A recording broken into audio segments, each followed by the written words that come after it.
Friends, अगर आप business करते हैं और बिजनेस के अंदर आप किसी भी तरह का एक लोन लेते हैं और उस लोन की अगर आप रीपेमेंट नहीं कर पाते हैं या आपको उस लोन का वेवर मिल जाता है लेंडर की तरफ से, तो ऐसे केस में वो आपके लिए एक बिजनेस इनकम मानी जा सकती है।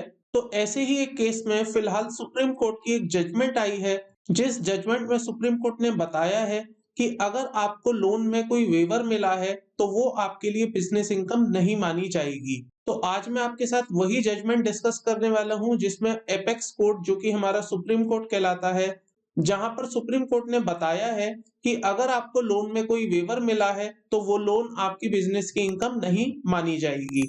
तो चलिए आज की इस वीडियो में डिस्कस करते हैं इस पूरे केस को। आखिर क्या है वो केस, क्या है उसके इफेक्ट्स, क्या है वहां पर ऑब्जर्वेशन सुप्रीम कोर्ट की और फाइनली वहां पर सुप्रीम कोर्ट ने किस तरह से जजमेंट दी है। हेलो फ्रेंड्स, कैसे हैं आप लोग? मैं सीए विकास शर्मा आपका स्वागत करता हूं मेरे यूट्यूब चैनल सीए विकास शर्मा पर। आज मैं लाया हूं आपके लिए बहुत ही इंपॉर्टेंट वीडियो, क्योंकि आज की इस वीडियो में मैं आपके साथ डिस्कस करने वाला हूं सुप्रीम कोर्ट की वो जजमेंट जिसकी वजह से अगर आप कोई लोन का वेवर लेते हैं अपने बिजनेस में, तो आपके लिए वो लोन का वेवर आपकी इनकम नहीं मानी जाएगी, तो वो आपके केस में बिजनेस इनकम ट्रीट नहीं की जाएगी। तो चलिए वीडियो को शुरू कर लेते हैं, देख लेते हैं पूरी जजमेंट कि आखिर किस तरह से यहाँ पर बातें कही गई हैं। तो दोस्तों सबसे पहले बात कर लेते हैं इश्यू ऑफ द केस की। तो यहाँ पर जो इश्यू गया था सुप्रीम कोर्ट के पास, वो ये था कि लोन में जो आपको वेवर मिला है, क्या वो आपकी बिजनेस इनकम ट्रीट होनी चाहिए या नहीं होनी चाहिए। तो यहाँ पर आप देख सकते हैं इश्यू है, is the waiver of loan assessed as a business income और नॉट। तो इस मुद्दे पर आज हम पूरा एनालिसिस करेंगे, हम देखेंगे कौन-कौन से एप्लीकेबल सेक्शंस हैं इसके लिए और क्या उन सेक्शंस की ऑब्जर्वेशन है। सुप्रीम कोर्ट ने किस तरह से यहाँ पर अपनी ऑब्जर्वेशन निकाली है, इंटरप्रिटेशन निकाली है, देन उसके बाद यहाँ पर किस तरह से सुप्रीम कोर्ट ने अपनी जजमेंट दी है।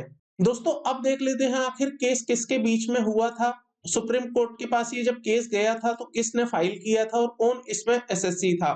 तो यहाँ पर जो केस गया था वो the commissioner of income tax versus Mahindra and Mahindra limited के नाम का एक केस था, जो सुप्रीम कोर्ट तक पहुंचा था, जहां पर सुप्रीम कोर्ट ने अपनी एक जजमेंट दी है इस मैटर को लेकर, जहां पर उसने बताया है कि क्या वेवर ऑफ लोन टैक्सेबल होगा या नहीं होगा।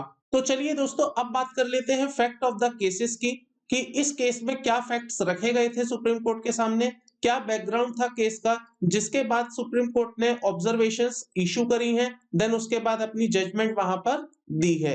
तो सबसे पहले बात कर लेते हैं फैक्ट्स ऑफ द केसेस में। इस केस में दोस्तों एपिलेंट जो था वो डिपार्टमेंट ऑफ इनकम टैक्स था। मींस ये जो केस फाइल किया गया था सुप्रीम कोर्ट में वो रेवेन्यू डिपार्टमेंट की तरफ से फाइल किया गया था, और यहाँ पर जो रेस्पोंडेंट था वो महिंद्रा एंड महिंद्रा लिमिटेड थी।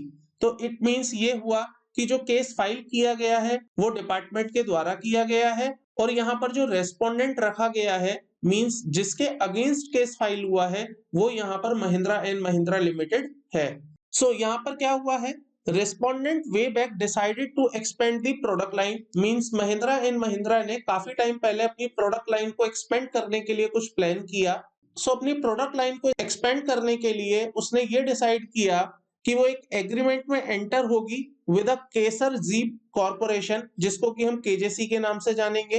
तो उसने क्या किया, महिंद्रा एंड महिंद्रा लिमिटेड ने केजेसी के साथ एक एग्रीमेंट साइन किया, जहां पर KJC is agreed to sell the dies, welding equipments and the die model to the SSC. It means Mahindra and Mahindra ने केजेसी के साथ एक एग्रीमेंट किया कि मुझे अपनी प्रोडक्ट लाइन एक्सपेंड करनी है, जिसके लिए आप मुझे डाइस सप्लाई करेंगे, मोल्ड सप्लाई करेंगे और उसके कुछ रिलेटेड इक्विपमेंट्स आप सप्लाई करेंगे। तो ये जो सप्लाई होनी थी वो केजेसी के द्वारा की जानी थी। इसके बाद KJC agree to provide the loan to the respondent at a rate of 6% interest repayable after 10 year in the installment. तो यहाँ पर केजेसी ने उसको एक लोन भी सैंक्शन कर दिया और एग्री कर दिया कि हम आपको 6% इंटरेस्ट के हिसाब से एक लोन देंगे, जो कि 10 साल बाद से इंस्टॉलमेंट के थ्रू पेबल होगा। इसके बाद क्या हुआ दोस्तों, the set tooling and other equipments were supplied by the Kaiser Jeep Corporation through its subsidiary Kaiser Jeep International Corporation, KJIC, जिसको हमने बाद में नाम दिया। तो यहाँ पर क्या हुआ है इसको एक पिक्चर के थ्रू समझ लेते हैं दोस्तों। दोस्तों एक कंपनी है यहाँ पर महिंद्रा एंड महिंद्रा, दूसरी कंपनी यहाँ पर रखी गई है केजेसी। तो महिंद्रा एंड महिंद्रा ने केजेसी के साथ एग्रीमेंट किया कि आप हमें टूल्स प्रोवाइड करेंगे, आप हमें डाइस प्रोवाइड करेंगे और इसके अलावा जो भी आइटम्स हैं वो आप हमें प्रोवाइड करेंगे। केजेसी ने साथ ही साथ ये भी बोला कि हम आपको इन टूल्स के लिए एक इंटरेस्ट जो कि 6% वाला इंटरेस्ट होगा उस पर एक लोन देंगे, जो कि लोन 10 साल बाद से रीपेबल हो जाएगा। तो यहाँ पर केजेसी ने ये वाले इक्विपमेंट्स और टूल्स सप्लाई करे थ्रू इट्स सब्सिडरी कंपनी जिसका नाम था केजेआईसी। तो जैसे ही इस कंपनी ने ये वाले टूल्स महिंद्रा एंड महिंद्रा को सप्लाई किए, ये प्रोडक्ट, ये टूल्स और इक्विपमेंट महिंद्रा एंड महिंद्रा को रिसीव हो गए। इसके बाद देख लेते हैं केस में क्या लिखा हुआ है। Respondent address a letter to RBI for the approval of said loan agreement, RBI and the concerned ministries approve the loan agreement. तो जैसे ही महिंद्रा एंड महिंद्रा ने इस लोन की सैंक्शन ली, वहां पर उसने आरबीआई को भी एक लेटर लिखा और आरबीआई साथ के साथ जो अदर रिलेटेड कंसर्न्ड अथॉरिटीज थी, मिनिस्ट्री थी, वहां से भी उसको इस बात की अप्रूवल मिल गई। तो दोस्तों अभी तक के फैक्ट्स आपके सामने आ चुके हैं, मैं फिर से एक बार रिपीट कर देता हूं। महिंद्रा एंड महिंद्रा ने अपनी प्रोडक्ट लाइन एक्सपेंड करने के लिए केजेसी के साथ कॉन्ट्रैक्ट किया, जिसमें उन्होंने बोला कि आप हमें टूल्स, इक्विपमेंट्स और डाइस प्रोवाइड करेंगे। केजेसी ने एग्री किया कि हम आपको ये प्रोवाइड कर देंगे, साथ ही साथ हम आपको एक लोन भी देंगे इसको परचेज करने के लिए। तो वो जो लोन होगा वो 6% के हिसाब से होगा, 10 साल बाद से पेबल हो जाएगा। केजेसी ने अपनी एक सब्सिडरी कंपनी के थ्रू ये सारे टूल्स और equipments with dice Mahindra and Mahindra को सप्लाई कर दिए। महिंद्रा एंड महिंद्रा ने इस बात की अप्रूवल भी ले रखी थी आरबीआई से और रिलेटेड कंसर्न मिनिस्ट्री से। इसके बाद देखते हैं दोस्तों फैक्ट ऑफ द केसेस में क्या चीजें हैं। Letter on it was informed to the respondent that the American motor corporation AMC had taken over the KJC and also agreed to waive the principal amount of loan advance by the KJC to the respondent and to cancel the promissory note as and when they got mature। तो यहाँ पर दोस्तों क्या हुआ, ये जो केजेसी company थी, इस कंपनी को एक दूसरी कंपनी है एएमसी, अमेरिकन मोटर कंपनी, इसने एक्वायर कर लिया। तो जैसे ही इसने ये केजेसी एक्वायर कर ली, तो अब इसके पास पूरा राइट आ गया कि ये किसी का भी लोन यहाँ पर वेव कर सकती है। तो ऐसा ही हुआ, एएमसी ने इस वाले लोन को वेव कर दिया। तो जो लोन दिया गया था महिंद्रा एंड महिंद्रा को, वो लोन यहाँ पर वेव हो गया। तो मैं कह सकता हूं यहाँ पर लोन का वेवर एएमसी द्वारा दे दिया गया महिंद्रा एंड महिंद्रा को। इसके बाद क्या हुआ दोस्तों, the respondent filed it's return showed rupees 57,74,000 as cessation of its liability towards the American Motor Corporation। तो यहाँ पर महिंद्रा एंड महिंद्रा ने जब अपनी रिटर्न फाइल करी, तो उस रिटर्न को फाइल करते समय उसने 57,74,000 रुपए as a cessation of liability declare करते हुए अपनी आईटीआर फाइल कर दी। After perusal of the return, the income tax officer means ITO concluded that with the waiver of loan amount, the credit represented income and not a liability। तो यहाँ पर simply ITO ने क्या किया, उसको income treat कर लिया। उसने बोला कि जब ये आपका लोन का वेवर आया है, it will be treated as income not as an liability. So accordingly the ITO held that the sum was taxable under section 28 of the income tax act. तो यहाँ पर आईटीओ ने जो अपना असेसमेंट ऑर्डर पास किया, उसमें उसने ये ऑर्डर पास किया कि इसको as per section 28 of the income tax act income मानना चाहिए, और इनकम मानते हुए उसने अपने ऑर्डर को यहाँ पर पास कर दिया। दोस्तों आपको पता होगा कि अगर आप एओ के ऑर्डर से खुश नहीं होते हैं तो आप उसके अगेंस्ट अपील फाइल कर सकते हैं। अगर आप अपील जीत जाते हैं तो बहुत अच्छी बात, अगर आप अपील हार जाते हैं तो उसके बाद आप ट्रिब्यूनल जा सकते हैं, ट्रिब्यूनल के बाद आप हाई कोर्ट जा सकते हैं, और हाई कोर्ट के बाद आप सुप्रीम कोर्ट तक जा सकते हैं। तो जैसे ही यहाँ पर एओ ने इस सेसेशन ऑफ लाइबिलिटी को इनकम ट्रीट किया और ऑर्डर पास किया, तो यहाँ पर एसएससी ने अपनी अपील फाइल करी विद सीआईटी अपील। तो देख लेते हैं इसके बाद क्या हुआ है केस में। The respondent filed an appeal before the commissioner of income tax appeal. The CIT appeal dismissed the appeal and upheld the order of ITO with certain modification। तो यहाँ पर CIT अपील ने जब केस को सुना तो CIT appeal ने AO के ऑर्डर को अपहेल्ड किया, मतलब मान लिया कि AO ने सही ऑर्डर दिया था लेकिन उसमें कुछ मॉडिफिकेशन कर दी। So respondent as well as the revenue prefer to appeal before the tribunal. तो यहाँ पर क्या हुआ, रेस्पोंडेंट ने और डिपार्टमेंट दोनों ने ही ट्रिब्यूनल में जाकर अपनी अपील फाइल करी। रेस्पोंडेंट ने उन मैटर्स पर फाइल करी जिन पर वो खुश नहीं था और डिपार्टमेंट ने उन मैटर्स पर फाइल करी जिन मैटर्स पर डिपार्टमेंट के अगेंस्ट ऑर्डर इश्यू हुआ था बाय CIT अपील।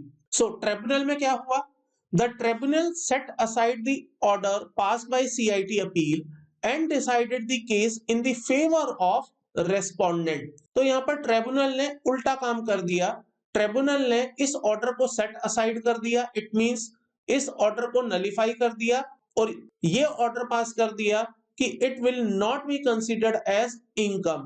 ये SSC के हाथ में इनकम नहीं मानी जाएगी और इस पर कोई इनकम टैक्स नहीं लिया जाएगा।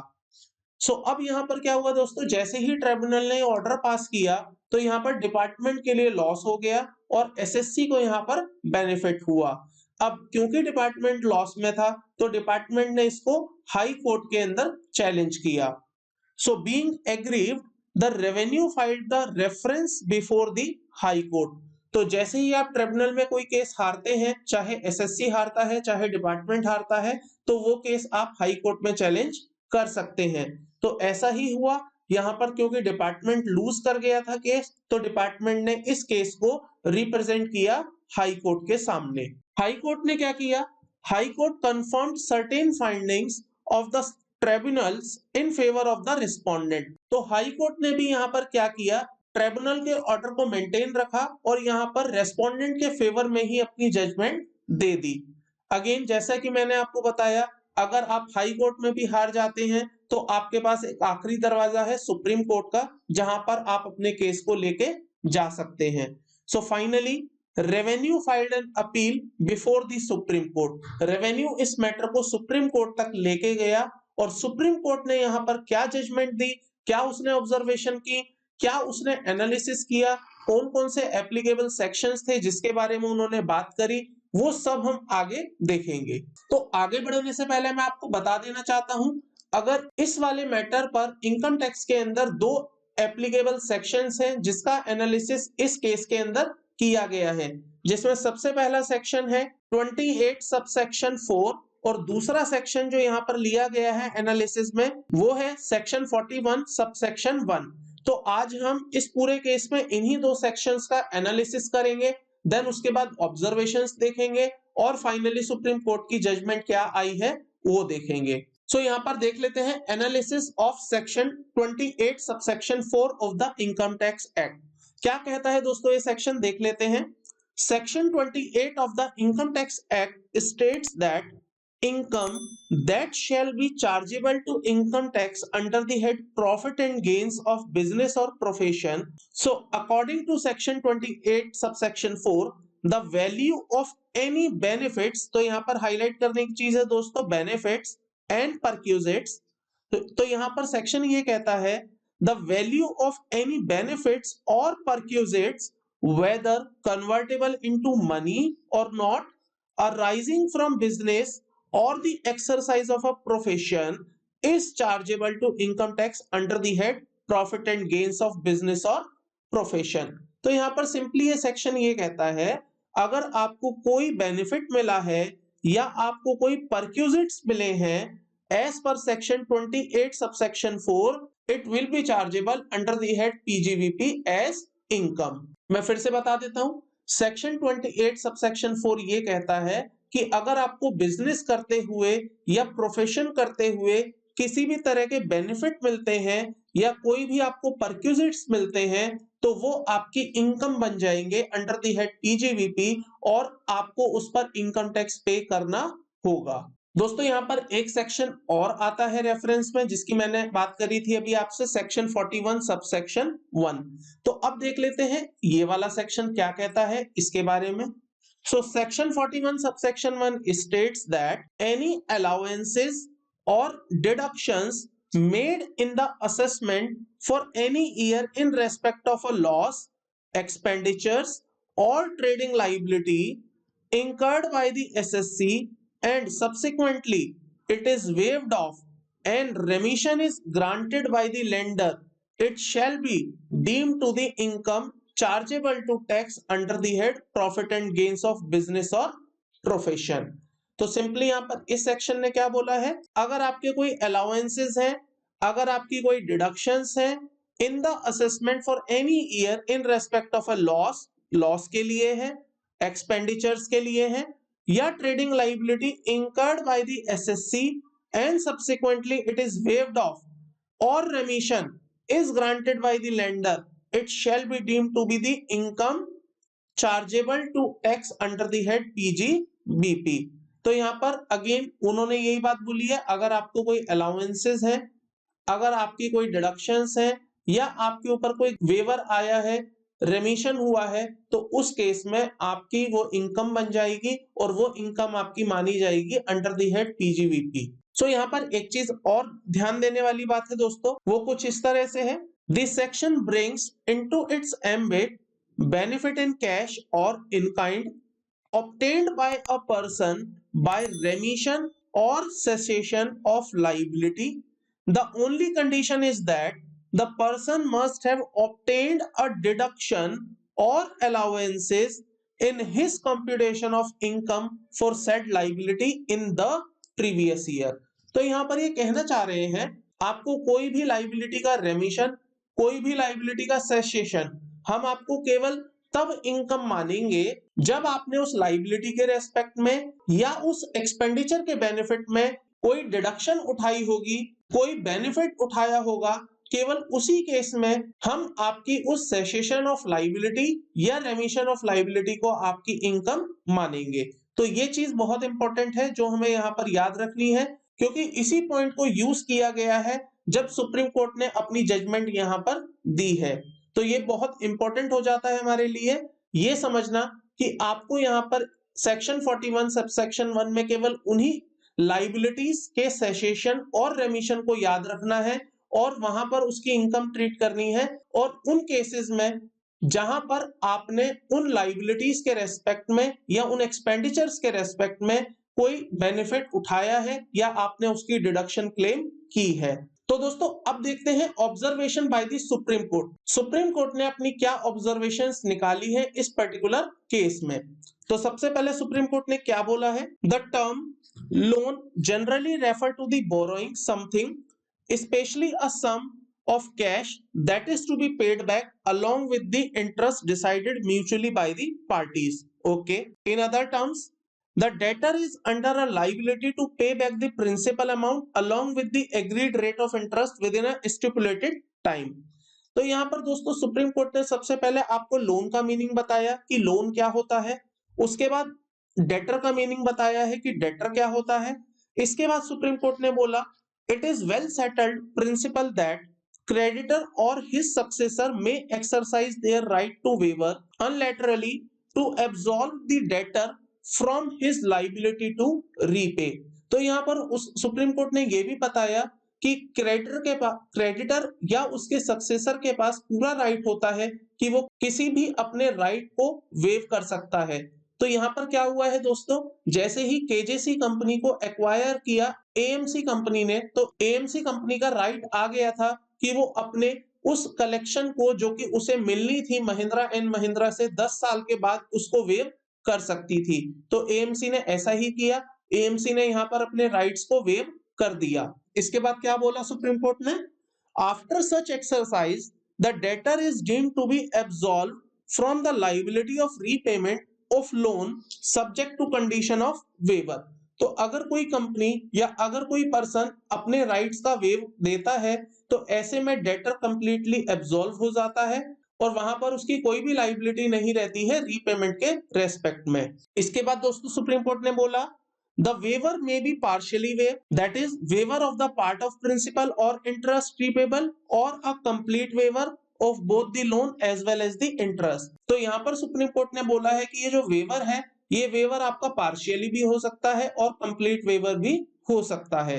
Hence, waiver of loan by the creditor result in the debtor having extra cash in his hand। तो यहाँ पर क्या बोला सुप्रीम कोर्ट ने, तो जैसे ही कोई वेवर दिया जाता है, इसका रिजल्ट ये होता है कि डेटर के हाथ में एक्स्ट्रा कैश आ जाता है। इट मींस आप इसका इंटरप्रिटेशन ऐसे ले सकते हैं कि अगर डेटर को ये पेमेंट करनी होती तो उसके पास कैश कम हो जाता, लेकिन क्योंकि अब ये वेवर आ गया तो ऐसे में वो अपने लोन की रीपेमेंट नहीं करेगा। उसका मतलब ये हुआ कि अब डेटर के हाथ में एक्स्ट्रा कैश आ जाएगा। सो यहाँ पर सुप्रीम कोर्ट ने बोला it is a received in the hands of debtor और एसएससी। तो यहाँ पर ये जो अमाउंट है ये डेटर और एसएससी के हाथ में एक रिसीप्ट मानी जाएगी। इस पूरे ऑब्जर्वेशन के बाद जो यहाँ पर इशू निकल के आया वो इशू ये था जो सुप्रीम कोर्ट ने कुछ इस तरह से डिफाइन किया। The issue in the instant case arose whether waiver of a loan by the creditor is taxable as a perquisite under section 28 subsection 4 or a taxable as a remission of liability under section 41 subsection 1 of the income tax act. तो यहाँ पर दोस्तों supreme court के सामने जो matter था वो ये था कि जब एक क्रेडिटर अपने दिए हुए लोन का वेवर देता है तो क्या ये वेवर एसएससी के हाथ में टैक्सेबल होना चाहिए अंडर सेक्शन 28 सबसेक्शन 4 या सेक्शन 41 सबसेक्शन 1। तो अकॉर्डिंगली सुप्रीम कोर्ट ने यहाँ पर अपने कुछ ऑब्जर्वेशन दिए, एनालिसिस किए, दोनों अलग अलग सेक्शंस को देखा और उसके बाद यहाँ पर अपनी जजमेंट दी है। तो अब देख लेते हैं सुप्रीम कोर्ट द्वारा दी गई observation on a independent sections. Section 28 पर सुप्रीम कोर्ट ने क्या बोला, सेक्शन 41 पर सुप्रीम कोर्ट ने क्या बोला, एक एक करके देख लेते हैं। सेक्शन 28 सबसेक्शन 4 पर सुप्रीम कोर्ट ने अपनी ऑब्जर्वेशन कुछ इस तरह से दी, जहां पर उसने बताया on a plain reading of section 28 subsection 4 prima facie it appear that the applicability of the said provision of income which can be taxed shall arise from the business or profession। बड़ा ही clear सा prima facie meaning यहाँ निकल के आता है जो ये कहता है कि यहाँ पर ये सेक्शन एप्लीकेबल हो जाएगा उन इनकम पर जो अराइज हुई है ऑन अकाउंट ऑफ बिजनेस और profession. Also in order to invoke the provision of section 28 subsection 4 the benefit which was received had to be in some other form rather than the shape of money।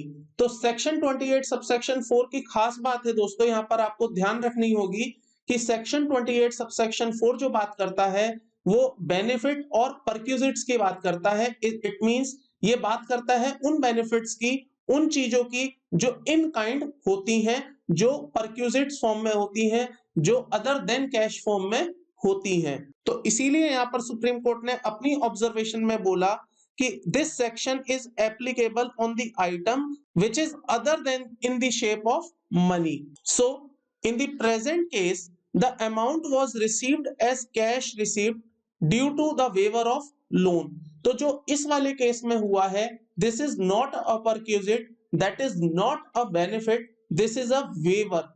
And waiver के बाद supreme court ने बताया था कि जैसे ही अपने debtor को waiver देता है तो डेटर के पास एक एक्स्ट्रा कैश जनरेट हो जाता है।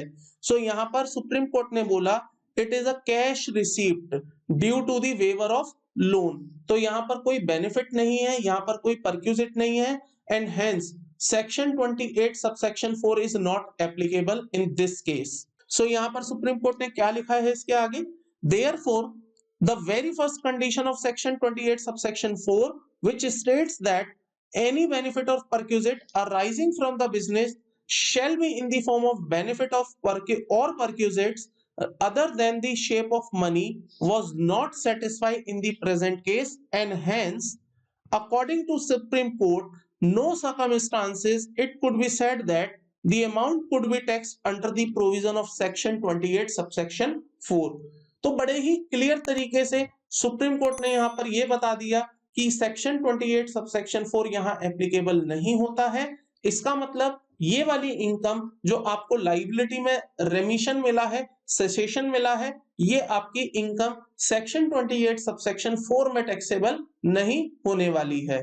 दोस्तों इसके बाद बात कर लेते हैं सेक्शन 41 सबसेक्शन 1 की। तो यहाँ पर सुप्रीम कोर्ट ने अपनी क्या ऑब्जर्वेशन निकाली है, क्या यहाँ पर इंटरप्रिटेशन ली गई है, देख लेते हैं इसके बारे में। तो सुप्रीम कोर्ट ने यहाँ पर लिखा है, on a perusal of said provision, it was evident that it was an essential condition that there should be an allowances or deduction claimed by the SSC in any assessment year for any year in respect of loss, expenditure or trading liability incurred by the SSC। तो बड़ी ही clear सी बात यहाँ पर बोली है कि section 41 sub section 1 तब applicable होता है जब एसएससी ने उस पर्टिकुलर लाइबिलिटी के रेस्पेक्ट में कोई डिडक्शन क्लेम करी हो, कोई लॉस इंकर्ड किया हो, कोई एक्सपेंडिचर क्लेम किया हो। Then subsequently during any previous year if the creditor remit और waived any such liability then the SSC was liable to pay tax under section 41। So यहाँ पर सुप्रीम कोर्ट ने बताया कि ये सेक्शन एप्लीकेबल होता है अगर किसी एसएससी ने इस तरह का कोई बेनिफिट उठाया हो और उसके बाद क्रेडिटर ने उस लाइबिलिटी को वेव कर दिया हो या सीज कर दिया हो। इसके बाद सुप्रीम कोर्ट ने यहाँ क्या लिखा है दोस्तों, the objective behind this section was to ensure that SSC did not get away with the double benefit once by way of deduction and another by way of being tax on the benefit received by him in the latter year with reference to deduction allowed earlier in case of a remission of liability. तो बहुत ही simple सी चीज supreme court ने यहाँ पर कही है। इस section का जो पर्पस था, इस सेक्शन की जो इंपॉर्टेंस थी, ये वहां पर है जहां पर एक एसएससी पहले उन एक्सपेंडिचर के रेस्पेक्ट में बेनिफिट ले लेता है और बाद में जब उसे रेमिशन मिलती है या कोई सेसेशन मिलता है या वेवर मिलता है तब वो उसका बेनिफिट ले लेता है। तो ये सेक्शन ये इंश्योर करता है कि आपको डबल बेनिफिट नहीं दिया जाएगा, आपको एक ही बार बेनिफिट दिया जाएगा, या तो आप उसका एक्सपेंडिचर ही क्लेम कर लें या आप उस लाइबिलिटी के वेवर का ही बेनिफिट क्लेम करें। तो ये सेक्शन ये इंश्योर करता है कि आपको बेनिफिट एक ही बार दिया जाएगा। सो यहाँ पर सुप्रीम कोर्ट ने इसके बाद लिखा है, it was an undisputed fact that respondent was paying interest at a 6% per annum to the KJC and as per contract but the SSC never claimed the deduction for a payment of interest under section 36 subsection 1 clause 3। so दोस्तों यहाँ पर fact of the cases के through supreme court ने ये बात बोली है कि ये माना जा रहा है कि एसएससी 6% पर एनम के हिसाब से इंटरेस्ट पे करता केजेसी को, लेकिन क्योंकि महिंद्रा एंड महिंद्रा ने अभी तक इस इंटरेस्ट की कोई भी डिडक्शन क्लेम नहीं करी है अपने बिजनेस एक्सपेंडिचर्स में, अपने बिजनेस के अंदर, तो ऐसे में क्योंकि एसएससी ने कभी कोई बेनिफिट उठाया ही नहीं है इस एक्सपेंडिचर के रेस्पेक्ट में, तो यहाँ पर ये वाली कंडीशन फुलफिल नहीं होती है। So in this case at hand of a CIT appeal relied upon section 41 subsection 1 and held that respondent has received amortisation benefit. तो यहाँ पर सीआईटी अपील ने एक जो अपना ग्राउंड दिया था इस वाले केस में, वो ये बोला था कि जो रेस्पोंडेंट है उसने यहाँ पर अमर्टाइजेशन का बेनिफिट उठाया है, तो यहाँ पर ये सेक्शन अप्लाई हो जाता है। सो दोस्तों यहाँ पर सुप्रीम कोर्ट ने अमर्टाइजेशन के रेस्पेक्ट में क्या बात बोली है वो देख लेते हैं। Amortization is an accounting term that refers to a process of allocating the cost of an asset over a period of time. Hence, it was nothing else than depreciation. तो दोस्तों यहाँ पर सुप्रीम कोर्ट ने बताया कि अमर्टाइजेशन एक accounting term है जो केवल एक सिनोनिम की तरह से काम करता है और ये कुछ नहीं है, it is just like a depreciation. And depreciation was a reduction in the value of asset over time in a particular to wear and tear. तो डेप्रिसिएशन आपको जो दिया जाता है वो वियर एंड टीयर के लिए दिया जाता है। Then, therefore, the deduction claimed by respondent in a previous assessment year was due to the depreciation of machine and not on the interest paid by it। तो यहाँ पर दोस्तों सुप्रीम कोर्ट ने ये बात बोली कि जो एसएससी ने यहाँ पर अपनी डिडक्शंस क्लेम करी हैं, एक्सपेंडिचर्स क्लेम किए हैं, वो bye way of depreciation claim किए हैं और डेप्रिसिएशन के लिए क्लेम किए हैं। तो एसएससी ने यहाँ पर अभी कोई इंटरेस्ट एक्सपेंडिचर क्लेम नहीं किया है, जिसका सीधा सीधा मीनिंग ये निकलता है कि अभी एसएससी ने किसी भी तरह के एक्सपेंडिचर्स इस रेस्पेक्ट में क्लेम नहीं किए हैं। तो सेक्शन 41 सबसेक्शन 1 की एप्लीकेबिलिटी अभी तक यहाँ पर नहीं आती है।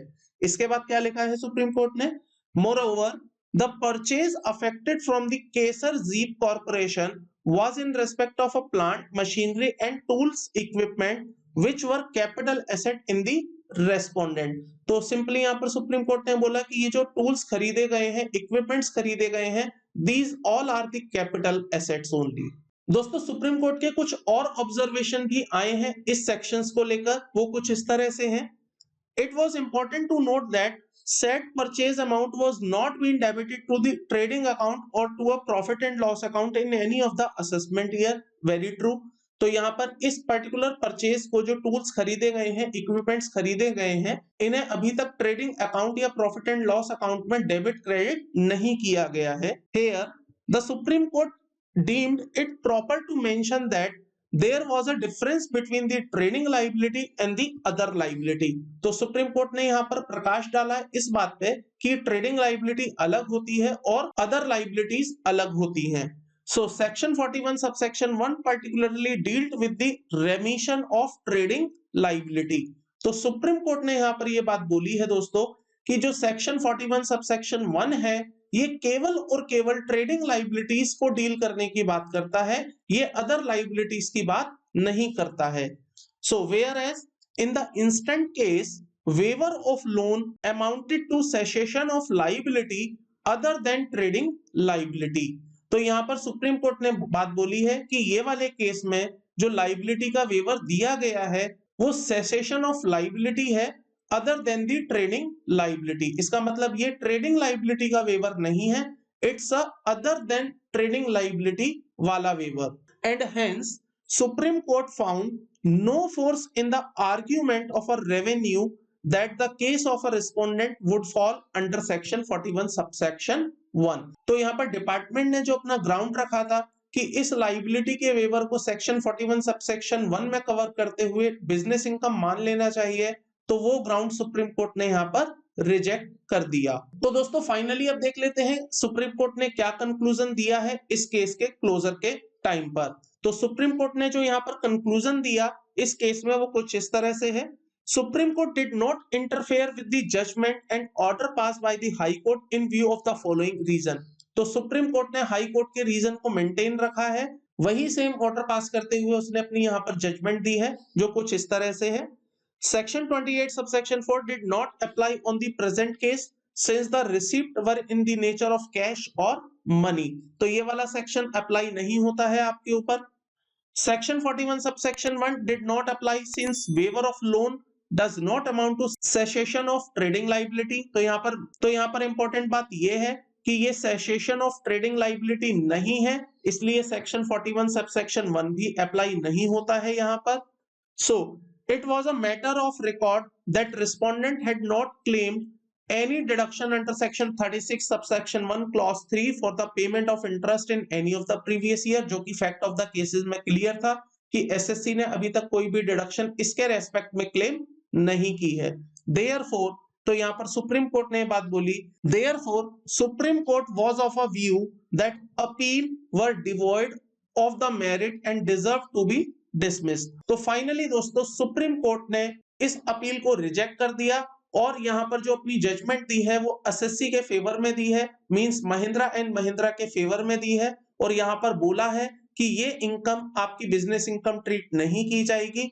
It will not attract a section 28 subsection 4, also it will not attract a section 41 subsection 1 and hence it will not be treated as business income and hence it is not liable to tax। दोस्तों ये judgement काफी important judgement है क्योंकि यहाँ पर supreme court ने SSC के favour में एक जजमेंट दी है और यहाँ पर एक करेक्ट इंटरप्रिटेशन ली गई है सेक्शन 41 सबसेक्शन 1 की, साथ के साथ सेक्शन 28 सबसेक्शन 4 की। तो अगर आप में से किसी के भी ऊपर इस तरह का कोई केस अप्लाई होता है तो आप इस जजमेंट का बेनिफिट उठाते हुए आप अपने केस में इसका बेनिफिट ले सकते हैं। और अगर आपकी किसी एसएससी या क्लाइंट के केस पर ये ऐसे फैक्ट एप्लीकेबल होते हैं तो वहां पर भी आप इन चीजों का फायदा उठा सकते हैं।